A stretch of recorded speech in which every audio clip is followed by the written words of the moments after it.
Bonsoir à tous, nous sommes ravis de vous accueillir en direct ou en différé pour ce Café Sapiens autour de la transformation de certains business models. J'en profite pour rappeler que vous pouvez poser vos questions dans l'onglet Q et R tout au long du café et nous aurons bien sûr un moment de questions à la fin de l'heure car nous sommes ensemble jusqu'à 19 heures. J'en profite pour saluer notre invité est l'honneur de la note et l'auteur, pardon, de la note que nous allons commenter ce soir, Sébastien Liarté. Sébastien, bonsoir. Bonsoir. Bonsoir Alors, à vous. Sébastien, tu es professeur à l'Université de Lorraine et professeur en sciences de gestion, comme votre serviteur. Et je ne crois pas trahir en secret en disant que nous sommes copains de régiment parce que nous avons passé l'agrégation ensemble. En tout cas, une des épreuves où on s'est retrouvés en loge au même moment. Et tu me dois le tirage du sujet qui était quand même pas plus mauvais ce jour-là. Il y a toujours une part de chance le jour où on passe un concours. Ça commence à... C'était il y a un moment maintenant quand même. Mais bon. Alors, nous revenons ce soir pour commenter la note que vous pourrez trouver sur le site de l'Institut Sapiens et que tu as écrite, que tu signes, Sébastien. Une note qui s'intéresse à la façon dont certains secteurs, dont on verra qu'ils ont l'air extrêmement différents, mais peut-être qu'il y a une forme de fil rouge, une forme de point commun, dont certains secteurs sont en train de connaître des défis de transformation absolument fondamentaux. Alors, ça nous intéresse dans le cadre de Sapiens. Même si c'est un tout petit peu un pas de côté, mais ce qui nous intéresse, nous, c'est la façon dont la société se transforme au contact des technologies. Dans la société, il y a l'économie, il y a les entreprises qui en sont une part importante, et ces transformations technologiques, ces transformations aussi de standards, hein, dans la façon dont on considère qu'un produit doit être accepté, dont il peut être consommé. Hein. C'est aussi la façon dont les mœurs évoluent, hein, finalement, l'éthique, hein, la façon dont nos pratiques évoluent.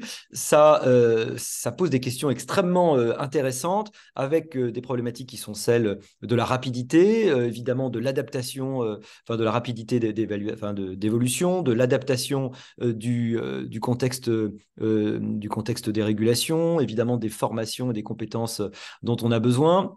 Et c'est ça dont nous allons parler ce soir. Alors, dans cette note, qui est en fait à l'origine, qui était une forme de suite, hein, de série, de feuilleton qu'on s'était proposé en réfléchissant à bâton rompu autour de ces questions de transformation, hein, Sébastien, on a donc six secteurs, hein, la distribution de carburant, la production automobile, la presse écrite, le tabac, les pharmacies d'officine et les spiritueux. Donc ça en fait six.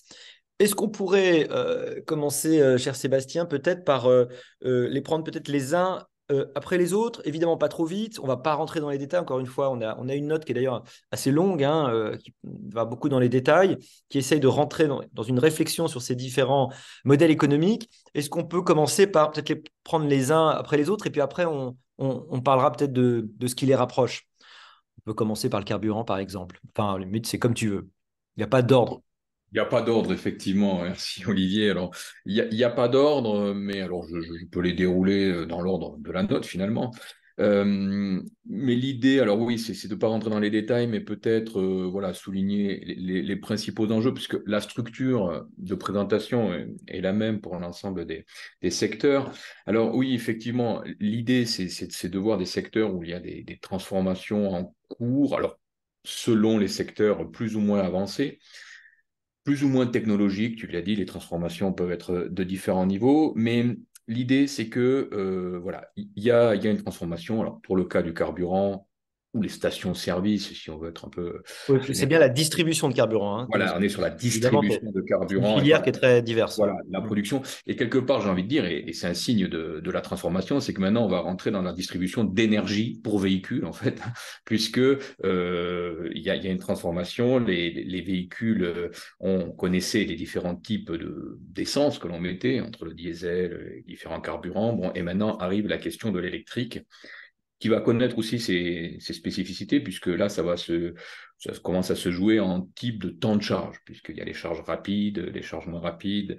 Donc voilà, et donc il y a cette diversification-là.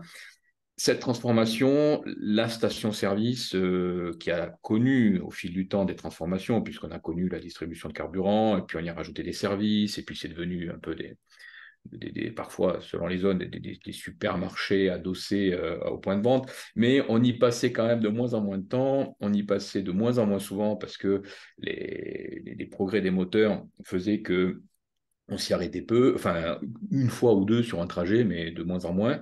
Et maintenant, avec l'électrique, eh ben, on revient à quelque chose qui va donner un lieu où on va s'arrêter pour le moment de plus en plus souvent et on va y rester un peu plus longtemps. Donc, ça entraîne une transformation fondamentale, alors à la fois sur ce qu'on y distribue, comment on le distribue.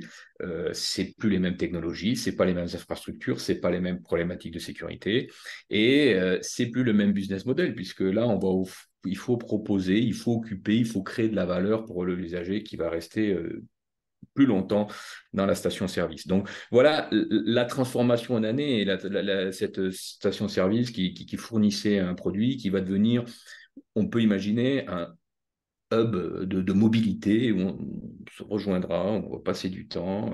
Donc voilà, donc ça c'est vraiment la transformation. Alors bien sûr, il y a des premiers ajustements, les stations sont en train de s'adapter, de s'ajuster, voire même de se créer pour ça. Mais c'est en cours, c'est vraiment une transformation. Donc, c'est là où ça peut être l'intérêt de voir comment les acteurs peuvent rentrer, comment ils peuvent s'adapter à cette transformation-là avec des évolutions. Et parallèlement, ben, que devient, j'ai envie de dire, l'ancien monde et la station-service classique et tous les modèles, enfin, ne sont pas adaptables, parce que je pense par exemple aux petites stations-service de campagne, leur dire du jour au lendemain qu'il va falloir installer des bornes de recharge rapide pour un passage encore aléatoire de voitures électriques, c'est compliqué, c'est coûteux, et donc il y a aussi des disparitions encore de ce type de station. On ne va pas anticiper sur les solutions sur la discussion de tout à l'heure, mais beaucoup de communautés, enfin des communautés rurales, en viennent à financer ou subventionner, en tout cas des DAB, par exemple, parce que c'est très important pour la vie locale. On peut imaginer que pour arriver à soutenir un territoire, des collectivités locales soient obligées de soutenir des stations-service dont la rentabilité ne serait pas absolument garantie. Je pense que c'est une des pistes. Alors, effectivement, soutenir, et il y a aussi dans toutes les évolutions majeures, parce que maintenant aussi, alors, est-ce qu'on appelle ça des concurrents, des produits de substitution, des nouveaux entrants, mais fournir de l'énergie, ça peut être rendu possible par d'autres acteurs, et une mairie peut installer ses propres bornes en se mettant d'accord avec des spécialistes, sans doute, mais voilà, il peut y avoir on parle dans la note enfin, je parle de questions d'ubérisation possible, puisque chacun va pouvoir louer sa prise, hein, quelque part. Donc, ça change quand même le modèle aussi, hein. Donc, c'est là Donc, où les ça veut dire services. disparition, en fait. Et pour juste terminer là-dessus, hein, c'est... Ça veut dire, voilà, en tout cas, s'il n'y a pas d'adaptation, il n'y a pas de disparition. Et c'est là Hmm. aussi, sans anticiper, mais où peut-être que les pouvoirs publics, ça dépend des directives qu'ils vont donner, parce que peut-être qu'ils ne vont pas autoriser tout le monde à prêter ces prises pour des questions de sécurité, pour des questions de vente, de fiscalité, enfin tout ce qu'on veut, hein. Il y a plusieurs raisons qui peuvent rentrer là-dedans. Une question qui se posera, c'est que pour entretenir le réseau, on impose des formes de licence ou de monopole. Peut-être, je sais pas, pour anticiper peut-être sur la vente du tabac, par exemple, hein, qui permettent de la contrôler, évidemment. Alors ça, c'était pour le point distribution de carburant. On peut peut-être passer, je sais pas, par exemple, au secteur automobile. Alors, le secteur mobile Il y a un de lien. fait, effectivement, de fait, a un lien, mais qui n'est pas que enfin, dans la fourniture de carburant, parce que l'idée, c'est que le secteur, on a tendance à dire, oui, le secteur se transforme parce qu'on est dans le véhicule électrique. Alors, j'ai envie de dire, oui, mais ça, c'est quasiment plus une transformation parce que c'est fait, quoi. Enfin, les véhicules électriques sont là. Alors, bien sûr, on va avoir des améliorations continues dans la batterie.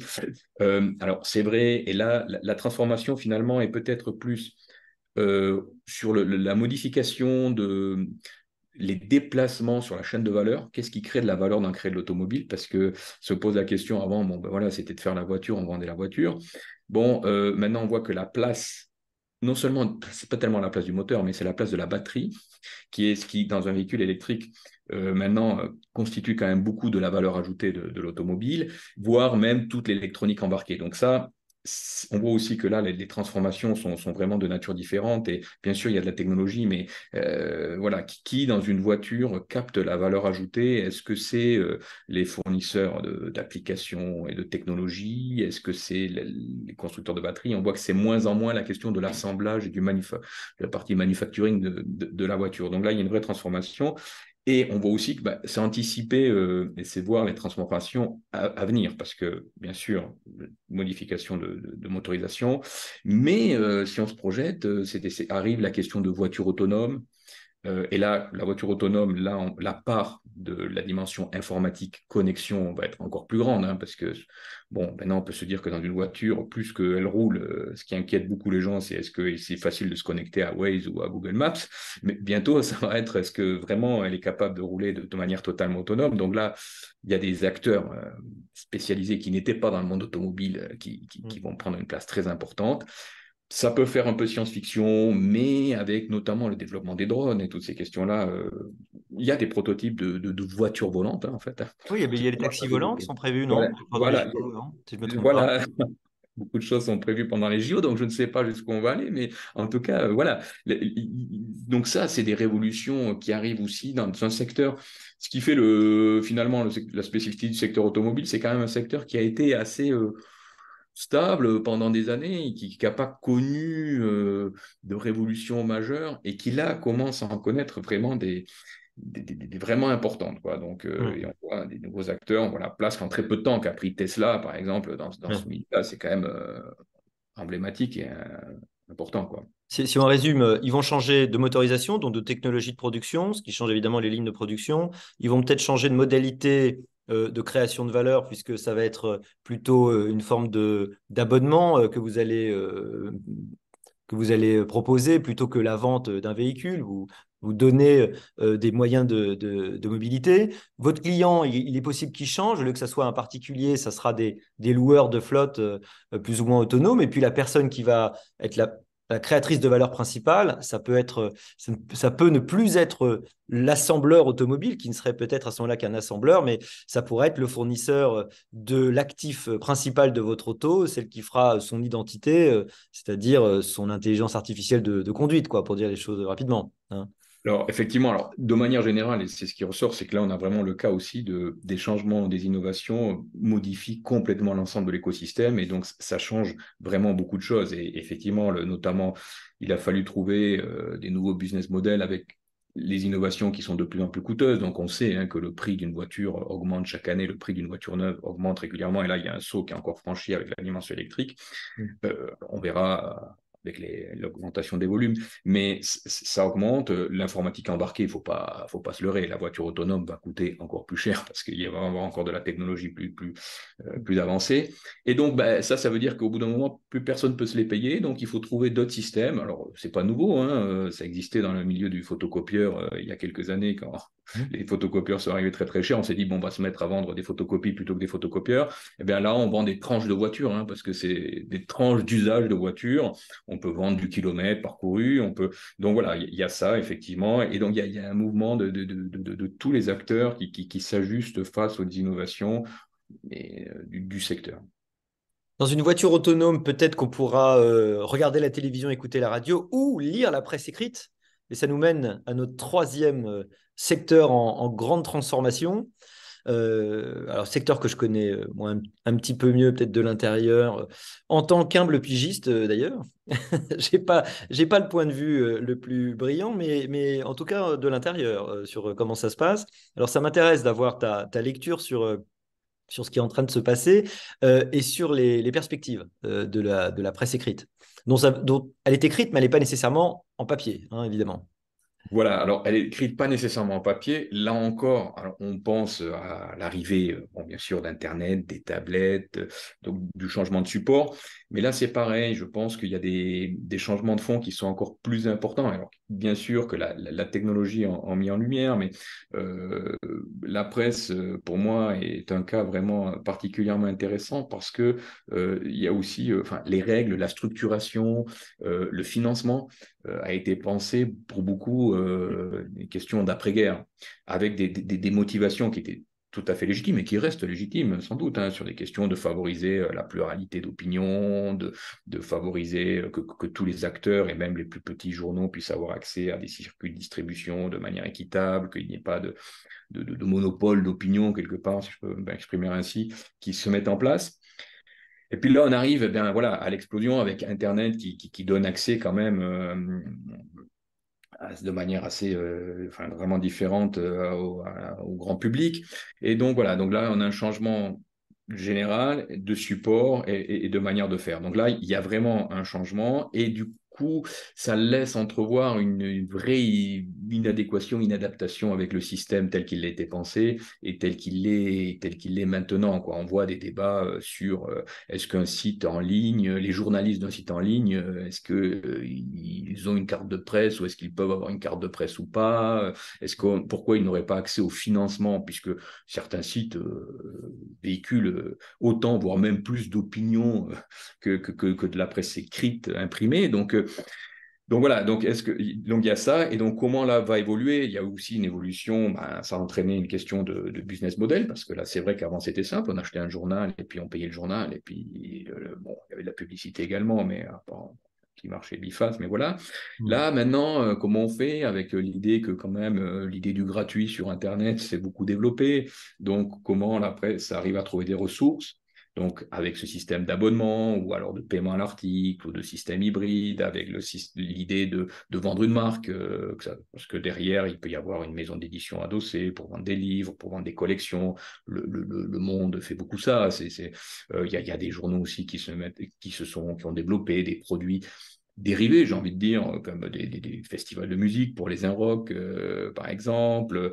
Hmm. Euh, on trouve des lieux de vie, des bars, des Oui, des associations. formes de monétisation du public de la presse qui aillent au-delà du numéro hebdomadaire ou quotidien, quoi. Voilà, où l'information pourrait être gratuite. Alors là, c'est pareil, et qui va être lié au développement de nouvelles innovations qui arrivent.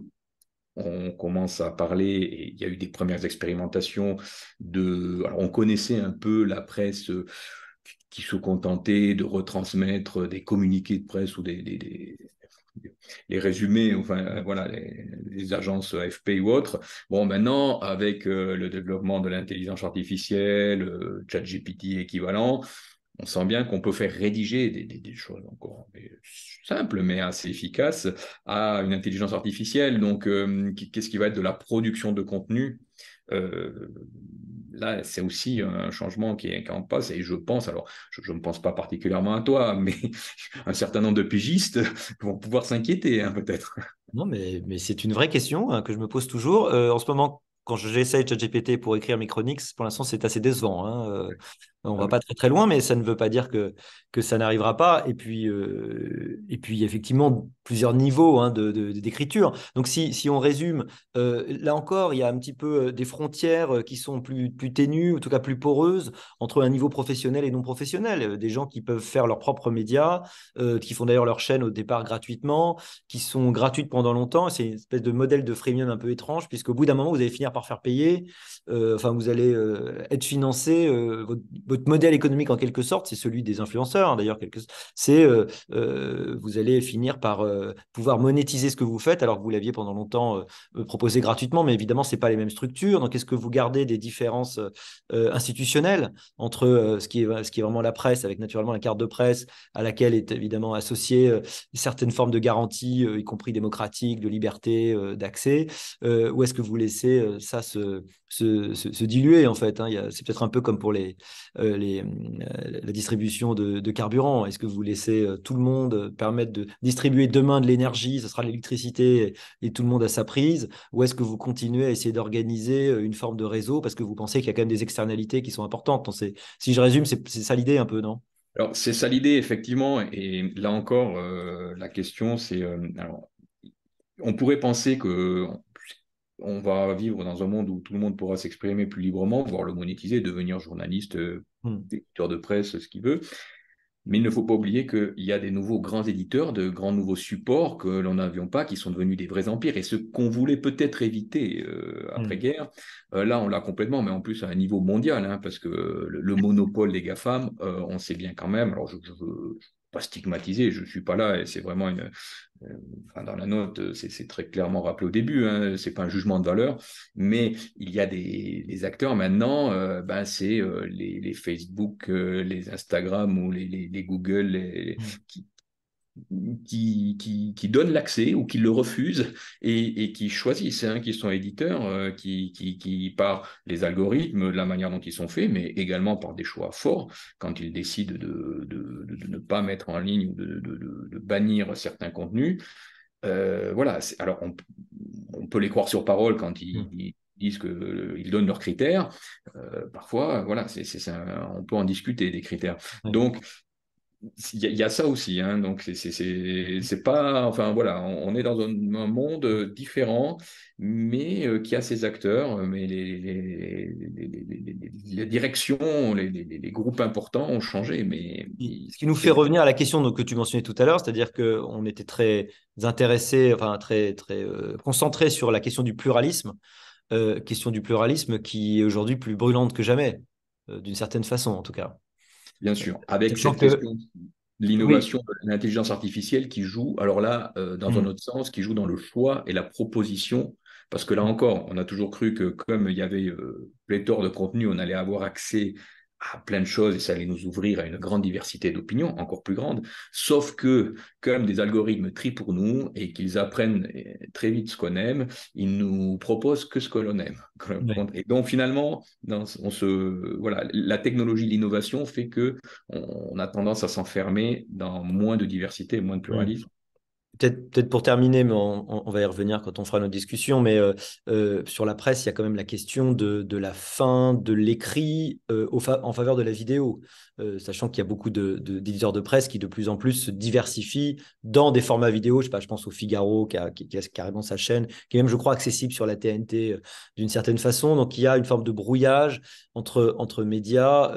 Est-ce que à terme, ils vont tous se rencontrer ou est-ce qu'il y a des spécificités? Ça, c'est une vraie question. Alors, passons au quatrième secteur. Alors, il paraît que les gens qui fument, ils aiment bien lire, en plus du café, en fumant, n'est-ce pas? J'essaie de trouver une transition, mais comme ça a mieux marché avec l'automobile et la presse. Donc, le quatrième, c'est le tabac. Alors, le tabac, s'il y a bien un secteur qui est en train de se transformer très profondément, c'est quand même lui, sous des pressions évidemment importantes de tous les côtés. Alors, effectivement, lui, alors, certains, la transformation peut être imaginée par certains, c'est sa disparition. Mais il se trouve que il disparaît pas parce que les gens, quand même, enfin un certain nombre, il y a quand même des fumeurs qui ont l'air de ne pas vouloir abandonner. On voit que ça stagne, même si les politiques anti-tabac, de lutte anti-tabac, se durcissent. Voilà, alors la Oui, question, avec des c'est projets d'ailleurs de durcissement tout récents, hein, si j'ai vu, je ne sais pas si c'était des projets de loi ou si c'est dans l'air, mais enfin, sur les endroits où on ne peut plus fumer. voilà, il y a ça. Bon, les questions Mm. d'augmentation du prix continuent à être Et oui. évoquées. Mhm. Voilà. Donc, c'est vrai que c'est une problématique, mais en fait, bon, voilà. Alors là, la question, c'est de se dire, alors, et ça peut être intéressant parce que là, ça donne une idée éventuellement sur l'innovation au sens où certains la voient comme un outil pouvant être utilisé pour contourner et les interdits quelque part et trouver des moyens de fumer. Et on peut aussi le voir comme un moyen de se dire de toute façon, c'est une pratique qui existera peut-être toujours. Alors, j'en parle d'autant plus librement que je ne suis pas fumeur. Donc, mais Non que, plus. l'innovation, on va retrouver des innovations qui vont permettre soit de réduire, soit de limiter les effets nocifs. Donc voilà, donc on est. Alors, pareil, je ne suis pas médecin, je ne prétendrai pas donner un avis sur ce qui est, si c'est efficace, pas efficace, si c'est bien ou pas bien, mais en tout cas, voilà, il y a ces deux versants et l'industrie va quand même là, s'oriente vers ça. Donc, on a vu une vraie transformation. Est-ce que on sent que ça, quand même, ça n'a pas, ça va aller au-delà de l'effet de mode, c'est la cigarette électronique, quoi. Ça, c'est voilà un exemple même de quelque chose d'innovant dans la pratique et dans ce qu'on y fait. Et alors, qu'on l'on voit comme, est-ce que c'est un outil de transition pour arrêter? Est-ce que c'est un outil pour attirer finalement des non-fumeurs arriveraient au tabac? Alors, il faut regarder précisément les chiffres, mais Voilà, on sent qu'il y a une innovation au niveau de la pratique. Mm. Et la question, et là on y reviendra, mais ça peut être intéressant de vraiment s'y pencher et de réfléchir. Est-ce qu'on encourage ça au niveau structure et Ouais. voilà, encadrement par D'ailleurs, pour ceux l'État? qui ne connaissent pas le tabac, en fait, donc les vendeurs de tabac bon, vendent des cigarettes dans les conditions évidemment qu'on connaît, dans dans les réseaux évidemment de buralistes. On sait il y a un très grand problème de substitution par du tabac clandestin, avec un marché noir. Je crois que les chiffres sont complètement fous. Est-ce que je me trompe? J'ai plus les chiffres en tête. Est-ce que c'est pas 40% des cigarettes fumées en France qui ne sont pas achetées en France, hein? Alors il y a C'est-à-dire une forte disparité que- régionale, mais voilà. parce Évidemment, que quand tu es à les côté des frontaliers. frontières, tu vas à côté. Et sinon, il y a du marché noir, en fait, tout simplement. Enfin, du marché clandestin, pardon.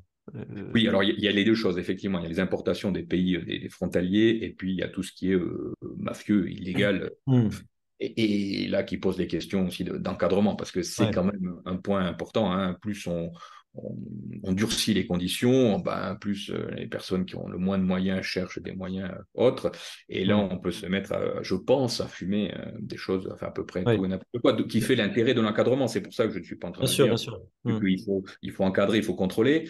Mais le problème, c'est que là, c'est pareil, un changement de technologie. Autant la vente de tabac en France est encadrée, et c'est l'exclusivité des bureaux de tabac pour Hmm. ces raisons-là.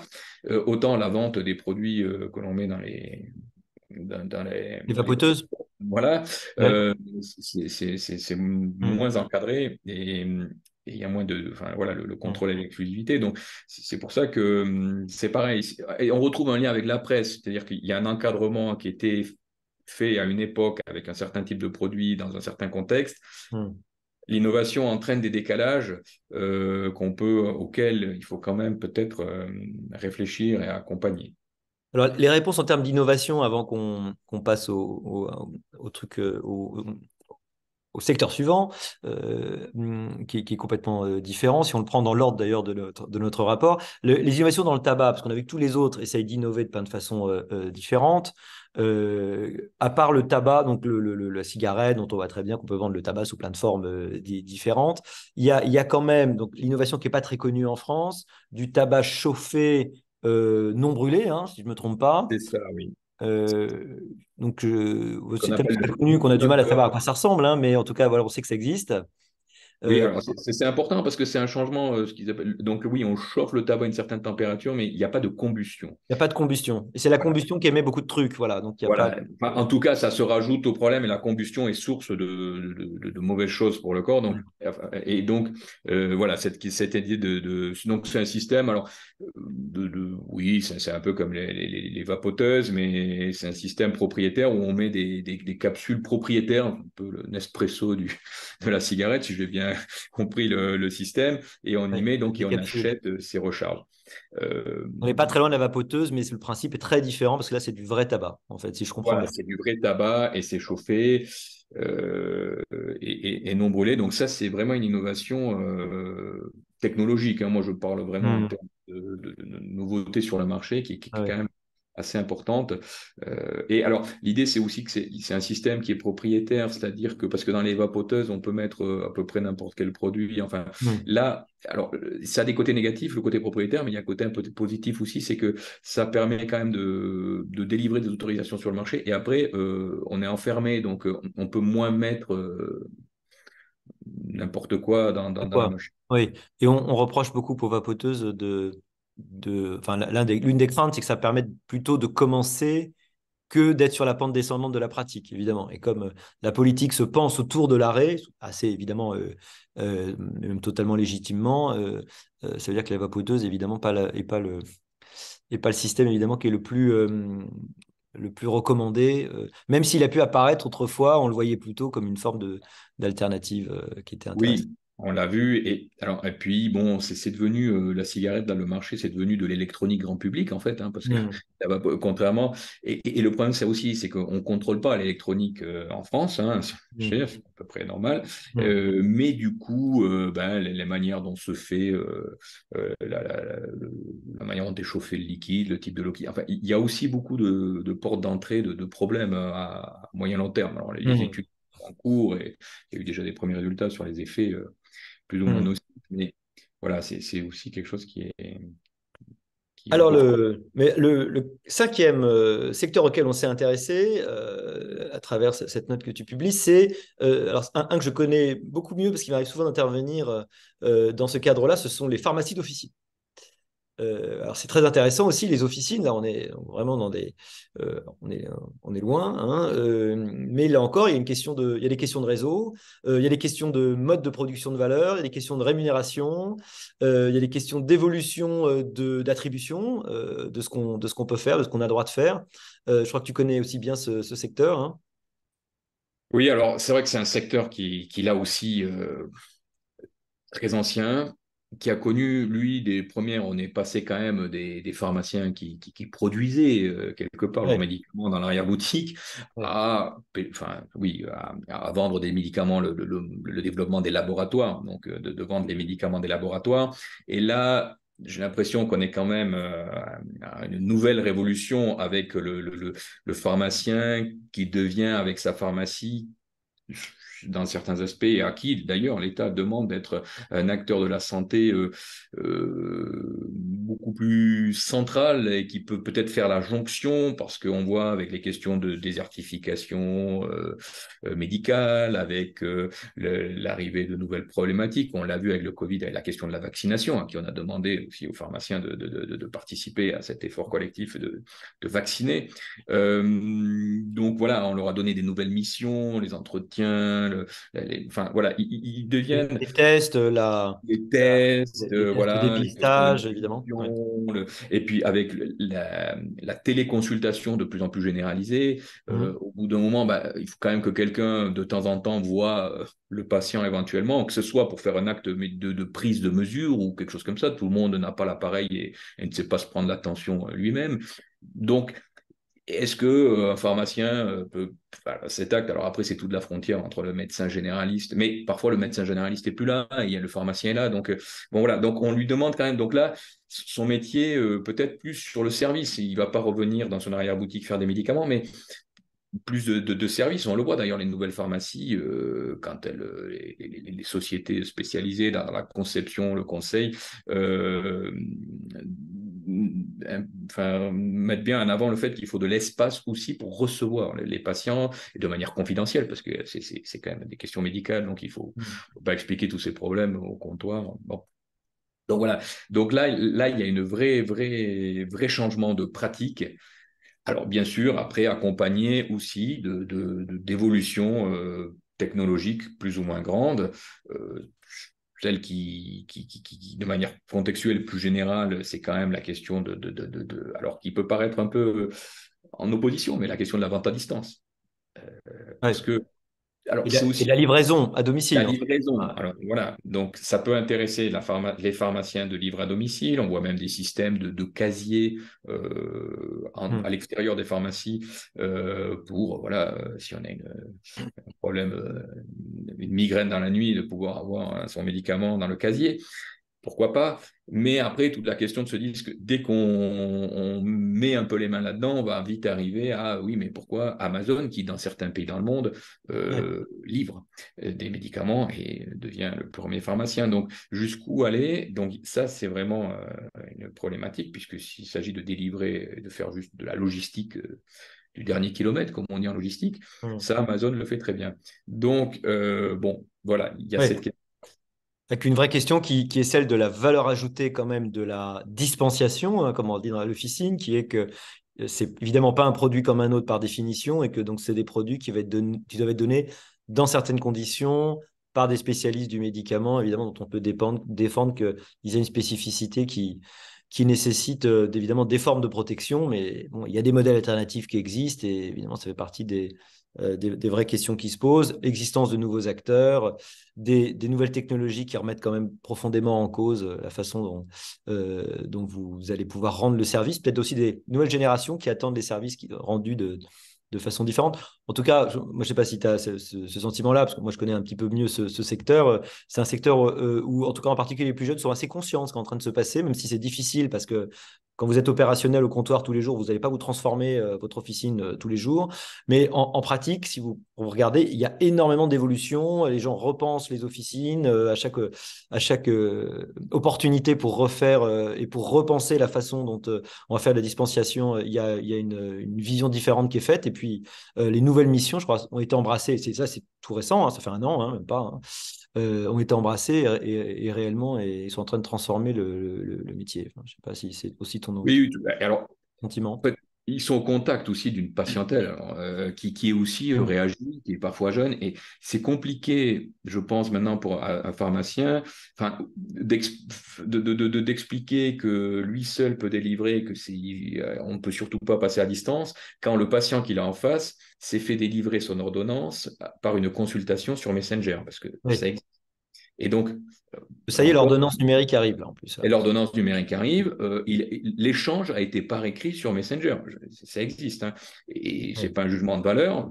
Pourquoi bien, pas bien. Mais enfin, c'est compliqué de lui dire, bah, le médecin n'a pas eu besoin de vous voir. Il vous a délivré l'ordonnance. Mais en revanche, pour aller chercher son médicament, ça peut se justifier, ça peut Mm. s'expliquer. Mais voilà, on est face à des publics qui commencent à un peu ne Ouais. pas comprendre pourquoi certaines choses sont possibles, d'autres ne sont pas possibles. Bien Les sûr. transformations sont peut-être pas totalement synchronisées en fait selon les univers, donc c'est assez Alors, compliqué. il est temps de passer au sixième et dernier secteur de ce petit tour d'horizon avant de peut-être d'essayer d'en tirer les leçons et puis après on répondra aux questions. Mais je crois que l'important après, c'est d'essayer de voir les points communs. C'est les spiritueux. On aurait pu le mettre avec le tabac, ça aurait fait un bon combo. Avec la Euh, pharmacie. voilà, je sais pas comment on a déterminé l'ordre d'ailleurs, je me souviens plus, on a réfléchi, donc là aussi, quand même de l'évolution des pratiques, un aspect réglementaire hein, qui est quand même très important, euh, un positionnement sociétal, si on peut le dire comme ça, qui est en évolution, non? Alors effectivement, un aspect fiscal hein, aussi, il ne faut pas se Oui, bien sûr. leurrer aussi, hein, qui est important, alors qui est lié à la question de la protection de la santé. Donc là aussi, oui, un univers qui se transforme, qui connaît sa nécessité de se transformer, puisque quand même aussi avec des ventes plutôt enfin, sur le territoire national, il faut voir segment par segment, mais quand même plutôt en décroissance. Et là encore, il y a des changements majeurs, alors qui, comme ça, peuvent ne pas apparaître bon, pour un consommateur ou pour un public moyen particulièrement technologique, et on n'est pas dans la batterie électrique ou autre. Ceci étant dit, il y a aussi des changements majeurs, parce que là encore, des comportements de consommateurs qui évoluent, notamment à l'arrivée alors, du moins d'alcool sans alcool. Donc on voit aussi Mhm. cette pratique comme on l'a vu avec le tabac. Ouais, Et des consommations, alors est-ce que c'est de la consommation plus responsable, moins nocive, je n'en sais rien, mais dans ce qu'on appelle le NOLO dans le secteur, hein, donc no alcool ou ouais. low alcool. Donc ça, c'est quelque chose, mais ça va entraîner, c'est pareil, ça paraît comme ça, on se dit, ok, bon, on sort des versions sans alcool, mais on a vu, on connaissait, on était habitué à certains produits type la bière sans alcool, ça fait un moment dont on en parle, mais quand on commence à parler de whisky sans alcool, est-ce que c'est du whisky? Est-ce qu'on peut légalement on ne peut pas dire que c'est du whisky sans alcool? Mhm. Alors là, on va retrouver des problématiques qu'on avait avec le tabac. Certains diront ben, c'est très bien de faire du whisky sans alcool, encourageons ça. D'autres diront ben non parce que ça va être c'est habituer les gens au goût du whisky. Après ils vont vouloir passer à la version alcoolisée. Mhm. Mais en fait il y a un Oui, la public. problématique est un peu la même, oui. Est-ce que... Oui, mais alors, Mhm. bon, il y a un public d'adultes qui quand même, on imagine que les adultes ont envie de fumer, boire par nature, mais de l'alcool, je veux dire. Et il y a des adultes qui sont très contents de trouver du whisky sans alcool parce qu'ils aiment le goût et ils veulent pas d'alcool. Hein. Ça arrive aussi quand même. Mhm. Donc voilà, ça fait partie. Il y a tout un pan d'innovation aussi sur le développement durable parce que il faut beaucoup de matières premières pour quand on distille et pour arriver au produit fini de manière générale. Bon, beaucoup d'eau aussi pour certains. Donc là aussi, c'est de trouver des innovations qui sont beaucoup moins consommatrices de matières premières et beaucoup moins nocives. Ça aussi, c'est une tendance dans Mhm. laquelle il y a eu beaucoup d'efforts. Mhm. Donc voilà, un secteur qui est en train. Et l'idée là, c'est pareil, c'est une transformation. Plutôt que de vendre un produit, c'est aussi l'occasion de vendre de l'alcool ou des spiritueux. C'est de vendre une histoire, c'est de vendre un terroir, c'est de vendre un process de production, de vendre vraiment une histoire dans laquelle la France, d'ailleurs, a une diversité, une richesse très importante. Et voilà. Et donc là, c'est aussi une transformation beaucoup plus importante. Et finalement, peu importe, avant, on fait une distinction alcool fort, digestif ou quoi. Maintenant, c'est plus l'idée de vendre plus, quoi. Hmm. Donc ça, c'est un vrai changement aussi. D'accord. Alors, avec les 19 minutes qui nous restent, puisqu'on vous laisse à 19 heures, peut-être que maintenant on peut essayer de parler un petit peu du point commun qu'il y a entre ces six secteurs, évidemment, qui ont chacun leur spécificité, chaque fois des produits particuliers. Mais qu'est-ce qu'on peut dire des points communs? Alors, moi, j'en vois évidemment un fondamental, mais peut-être qu'il est très courant en France. C'est le poids de la décision publique et le fait que c'est aux décideurs publics de prendre des décisions importantes pour aider, freiner, orienter les choix stratégiques, même si par ailleurs, il y a des acteurs privés qui sont actifs. Alors parfois, c'est du privé semi-public. Hein, l'officine, on est quand même un peu à la limite, mais enfin, c'est quand même des acteurs privés. Le poids de l'État, en fait, hein, c'est peut-être ça le fil rouge. Hein.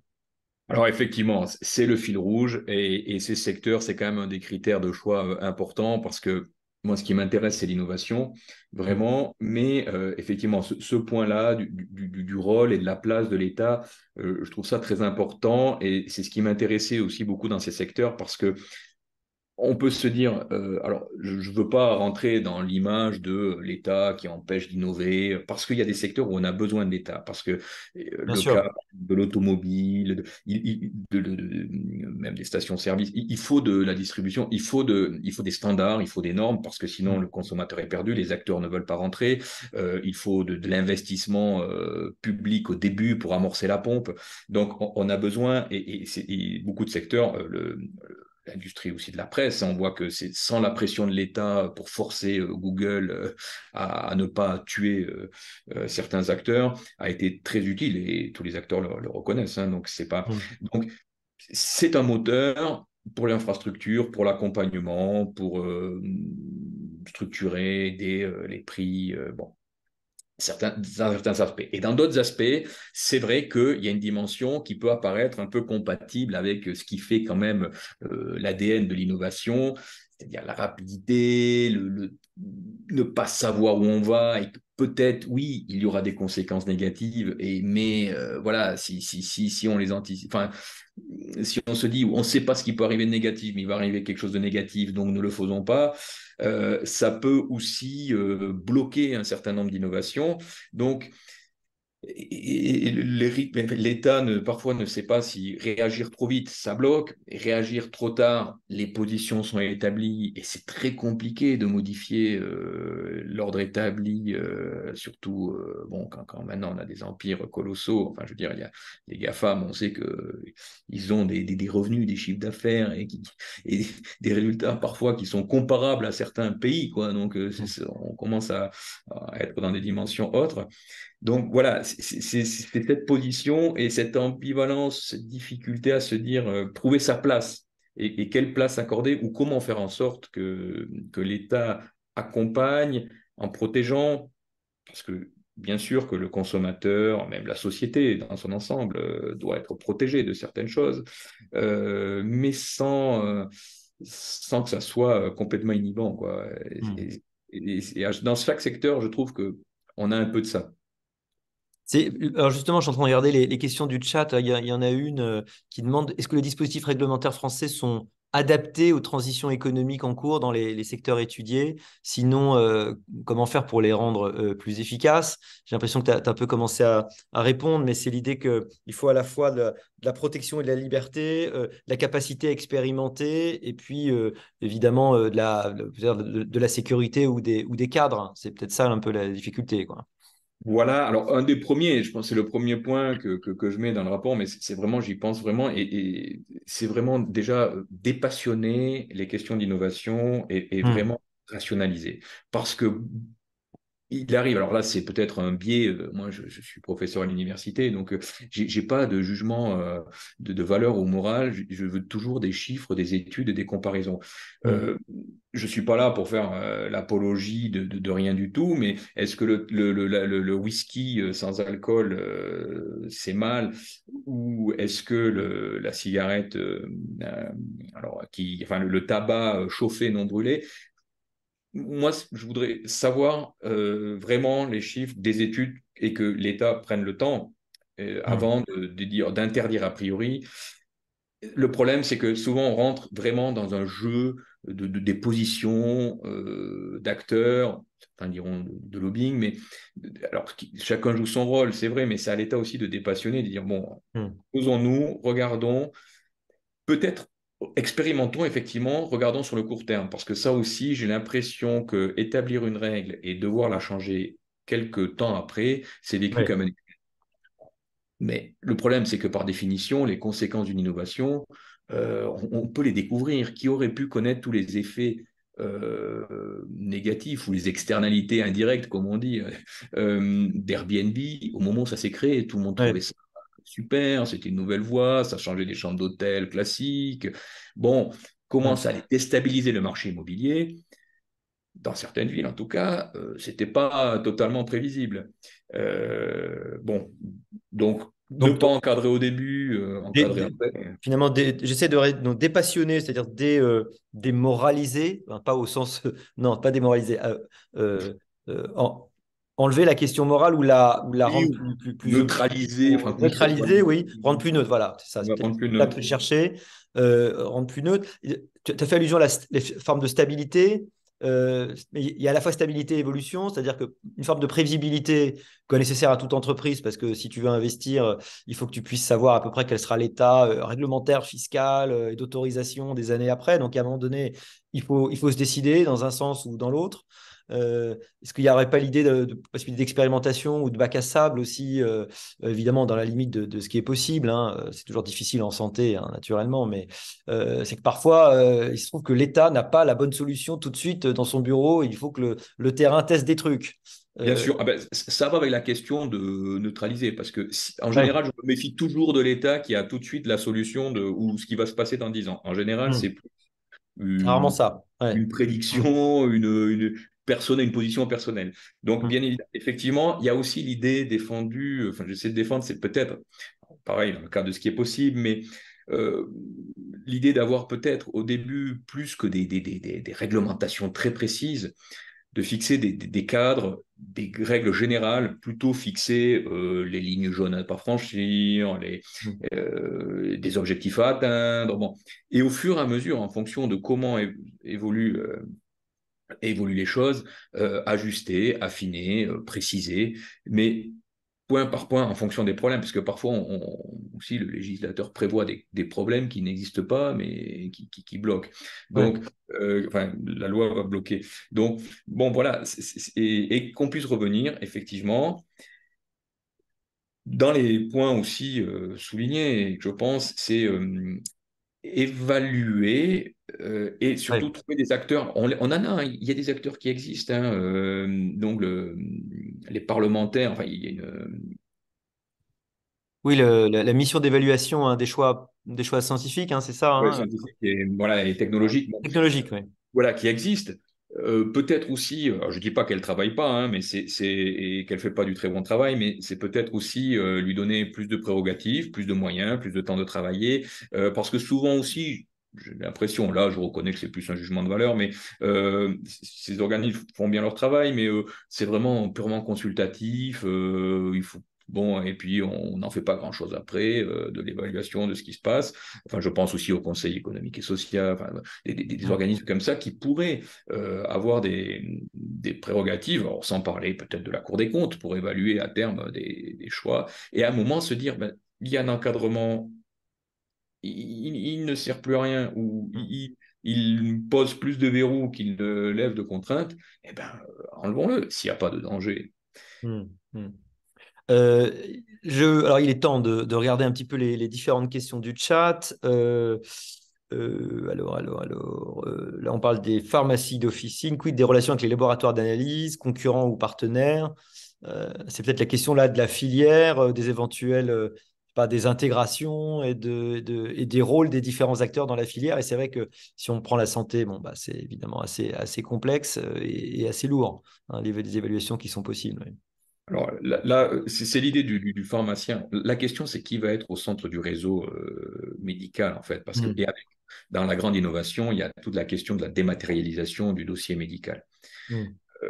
À terme, c'est celui qui va ouvrir et qui va faire la synthèse de tout ça, entre le médecin qui prescrit, effectivement, les laboratoires d'analyse, mais si le pharmacien au centre a à la fois les résultats d'analyse, les prescriptions du médecin, le patient en face de lui, avec qui il a discuté, à qui il a pris l'attention ou autre, voilà, c'est ça, sans doute son rôle. Et alors moi, j'ai tendance à penser que dans ce cadre-là, après, bah, ça sera bien évidemment des partenaires qui ont intérêt, parce que c'est quand même pas le même métier, pas les mêmes investissements de, pour l'analyse médicale.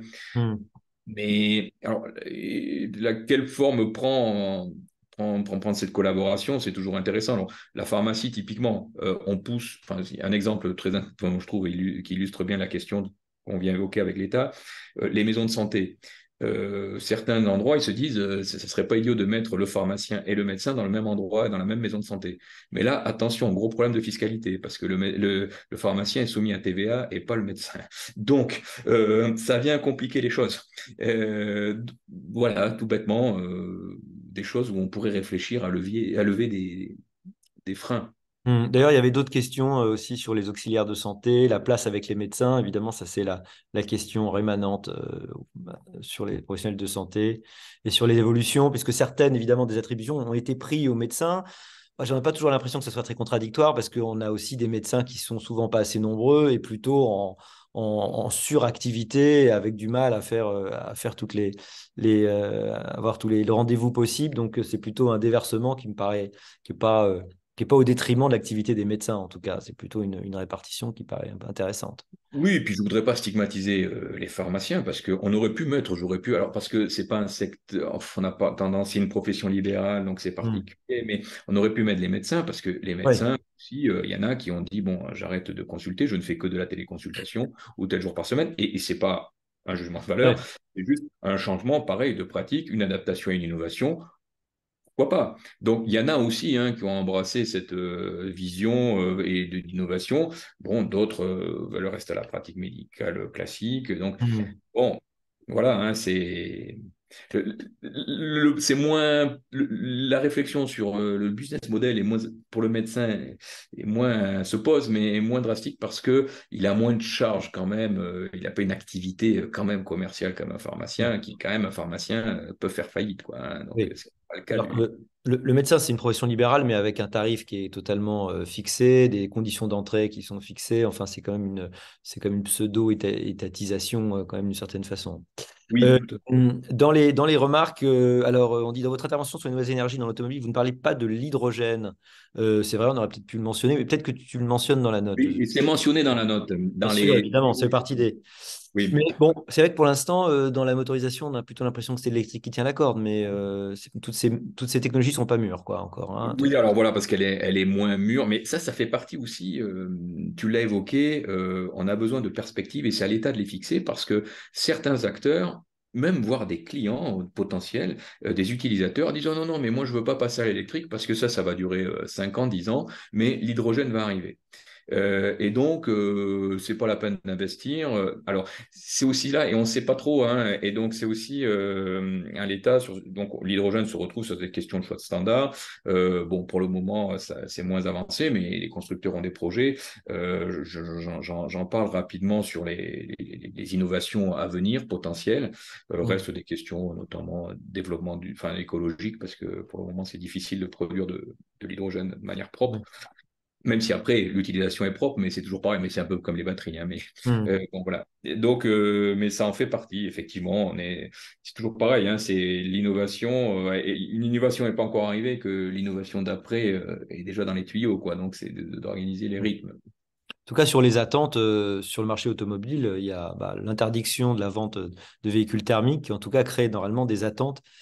Sauf que justement, on a l'impression qu'on va probablement revenir en arrière et faire une sorte de moratoire sur l'interdiction ou de moratoire sur le moratoire.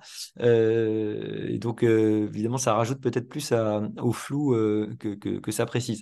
Il y a Yann qui parle des évolutions des transports et l'automobile. Il demande si on a fait une réflexion sur l'organisation des villes avec des offres de parking, des bornes de recharge, des services de proximité, des offres de mobilité. Ça, c'est à la fois la question de l'automobile et puis finalement la distribution d'énergie, en fait, hein, de carburant. Mm. C'est la question de l'infrastructure de manière générale. Alors, Ouais. bon, voilà, l'infrastructure, la politique urbaine ou d'organisation du territoire, bon, Mm. c'est infrastructure au sens large, mais effectivement, hein, donc ça fait partie. Alors, il n'y a pas de réflexion dans la note sur cette dimension-là qui serait vraiment géographie urbaine, politique et autres, mais c'est vrai que ça va de pair, et c'est aussi pour ça que l'État ne peut pas être indépendant et déconnecté de l'innovation, parce que ça en fait partie et ça va modifier sans nul doute l'organisation des villes. On le voit déjà, hein. Et alors certains s'en saisissent, hein, parce que maintenant on s'aperçoit quand on recharge une batterie, quand on recharge sa voiture un peu longuement, on a plusieurs possibilités. Regarder Netflix sur sa tablette intégrée, hein, c'est le modèle un peu Tesla, aller acheter ou aller manger quelque chose, ou aller se promener. Donc, Mm. c'est aussi, ça peut être intéressant de faire découvrir des lieux adossés à des points de recharge, Mm. on va réorganiser complètement. En tout cas, c'est vrai que là, il y a des décisions publiques qui sont importantes, qui doivent être prises en fonction d'une réflexion importante et qui vont conditionner ce qui va être possible de faire, ce qui n'est pas possible de faire. Il y a évidemment plein de choses que ça détermine, ouais, de toute évidence. Ouais. Donc oui, il y a l'entrelacement, et puis il y a une question technologique. Avec Mm. les voitures autonomes, il va falloir mettre les capteurs et les différents éléments pour que les voitures s'y retrouvent. Donc là, Mm. c'est pas créer. Alors attention non plus à ne pas créer trop de disparités, hein, parce que on peut imaginer qu'il y aura les lieux où les voitures autonomes peuvent rouler et les lieux où elles ne peuvent pas aller. Donc, Ouais, parce qu'il n'y a pas l'infrastructure. Donc bien sûr. à pas créer une fracture Mm. numérique encore plus élevé entre voilà, parce que on aura tendance, je pense, pendant certains temps, encore moins à sortir de l'autoroute. Mm. C'est Parce que sûr. sur l'autoroute, les voitures conduiront toutes seules. Sur les routes secondaires, ça sera plus tardif, sans doute. Bien sûr. Alors, une dernière question, puis comme il nous reste une minute, c'est parfait. Est-ce qu'il faut enlever la question morale dans la réflexion sur la thématique de la santé? Il dit, ça me semble dangereux. Je trouve que c'est une question intéressante. Alors, Donc là, c'est la question peut-être tabac, alcool, hein, j'imagine. Euh, voilà, donc c'est bon. Est-ce qu'il y a des choix moraux? Est-ce que c'est à l'État de rentrer dans des considérations morales? Il le fait un petit peu quand même en décourageant certaines consommations plutôt que d'autres, dans la mesure où elles sont des consommations décidées individuellement par des individus majeurs et libres. voilà. Évidemment, Alors la d'une question, façon c'est ou d'une autre, il y a une forme de prise de position, hein, évidemment. voilà. Alors, est-ce que c'est moral ou est-ce que c'est économique? Parce qu'on peut se dire Mm. aussi que l'État empêche les jeunes de fumer parce qu'il a beaucoup investi en eux et ils ont encore pas trop rapporté. Donc, c'est dommage que. Il peut y avoir une forme d'intérêt, effectivement. Non, mais on ne sait pas, hein, c'est toujours compliqué de savoir. Mais alors, est-ce qu'il le faut? C'est un choix de société. Moi, j'ai envie de Mm. dire pourquoi pas, hein. La question, c'est qu'il faut se mettre d'accord sur les choix et il faut savoir. Mais ça peut être intéressant, par exemple, dans les programmes politiques, au moment des élections, d'exiger quelle est votre vision. Et là, je pense que ça apparaît parfois chez certains candidats. Vision de Mais l'innovation, vision de sur la l'innovation, où vous voulez que ça aille, facilité. on le voit, et d'ailleurs dans des thèmes très sensibles comme la bioéthique, bon voilà, ou des choses comme ça, on peut avoir une idée de vers où on va, et ça peut être intéressant. Donc pourquoi pas, mais mettons-nous Ouais. d'accord, et qui choisit, sur quel choix, parce que voilà, parce que le problème de la morale, c'est que elle varie selon les individus. Oui, et d'ailleurs aussi selon les pays et les cultures. En tout cas, merci beaucoup, Sébastien. Il me reste à te remercier pour cette présentation. Évidemment, la note peut être lue en ligne. Voilà, c'est 6 secteurs. Évidemment, il y en aurait d'autres hein, qu'on aurait pu choisir, mais je crois que c'est des réflexions intéressantes. Ce qui sera intéressant aussi, c'est de suivre l'évolution réelle de ces secteurs. On pourra peut-être refaire un point dans quelques mois, dans quelques années. Merci à tous de nous avoir suivis et à très bientôt pour un nouveau Café Sapiens. Bonne soirée à tous, encore une fois, en direct ou en différé. Au revoir. Bonne soirée, merci. Au revoir.